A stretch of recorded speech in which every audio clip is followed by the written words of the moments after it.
All right, so I'm going to do my first part of Chapter 12 summary and analysis. Remember, follow me on Instagram. All the cool kids are doing it. So I only have 5 minutes per video, so hopefully I can get through 10 pages. That's the plan. Now, if I'm talking too fast for you at any point, remember you can stop, you can pause. I'm displaying these bullet points so you can pause and look back over them. All right, so as we read in class, the chapter starts with Kambili going back to Unsuka to stay with Auntie Fuma. She's recovering after getting out of the hospital. We read about the flying termites that the kids are knocking out of the sky. Some people are frying and eating them. You can Google that if you want. It looks, interesting. We read about Kambili and Amaka's conversation about Father Amadi. Amaka was like, "You're his sweetheart. He has more than a priestly concern for you." Kambili was like, "Yeah, I really like him," but that was that.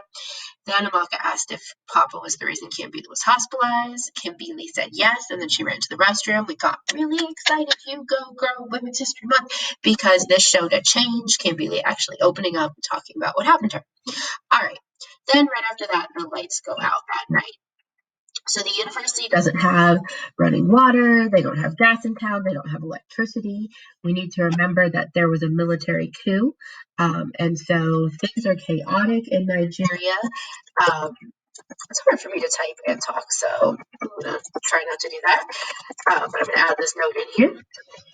And, I was just thinking as I was rereading it, this is kind of weirdly relevant with this whole distance learning and stuff we're going on, toilet paper shortage perhaps. I hope everyone's good. But yeah, there's kind of like a weird parallel there. All right, so Auntie Fu and her friend are discussing the university, how things are going on. Auntie's friend is saying, "Hey, Afuma, you might get in trouble." They're saying there's a list of lecturers who are disloyal and that your name is on the list. Auntie says, "Hey, I speak the truth. I'm more worried about speaking the truth than being loyal." So one of my Instagram posts, follow me on Instagram. It says, Auntie Fuma says, "I'm not paid to be loyal. When I speak the truth, it becomes disloyalty." And, what do you think? Do you think it's more important to speak the truth or to be loyal? Interesting question. So Auntie Fuma might lose her job because she's speaking the truth. Now, if this confuses you, what is she speaking the truth about? Well, remember the military coup. Papa and his newspaper are publishing articles critical of the government. Auntie Fuma has that same perspective. She's critical of this coup and of this new government. They're saying that's disloyalty. That comes up in a couple of pages.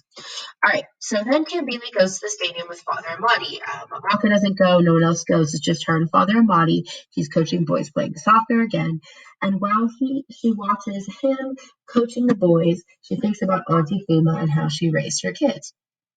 So Kambili says that she realizes, so she's watching Father Amadi, the boys are doing a high jump, and she says, "It was what Auntie Fuma did to my cousins, I realized then, setting higher and higher jumps for them in the way she talked to them and what she expected of them. She did it all the time, believing they would scale the rod." So what that means is she moves it higher each time because she thinks they could jump over it. She believes in them, and they did. So because she believes in them, she moves it higher, they jump higher. It was different for Jaja and me. We did not scale the rod because we believed we could. We scaled it because we were terrified that we couldn't. So she's like, Jaja and I also perform well, but not because we want to really make Papa happy or because he believes in us. It's because we're scared. So she realizes that difference. And this is a picture from Wikipedia of someone jumping over doing the high jump. So that's the rod, right? So she's saying Auntie Fuma's kids jump over it because she believes in them. She and Jaja believe in it because they're terrified. All right, back to the summary. Go, go, go. All right, so then she and Father Amadi have a moment. He's looking at her. She's feeling all awkward.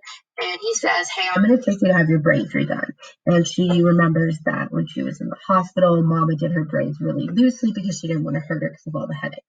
So that comes up later in the chapter. Then they go home and a riot begins. So students are rioting. They're in the streets. They're yelling about the fact that they have no electricity. They have no running water. And so they start saying, "The sole minister has no pants. The head of state has no pants." I'm asking you on Instagram what you think about that, so you can comment there. Then Kambili has a nightmare. Okay, my video is about to stop, so I will start my new video with Kambili's nightmare.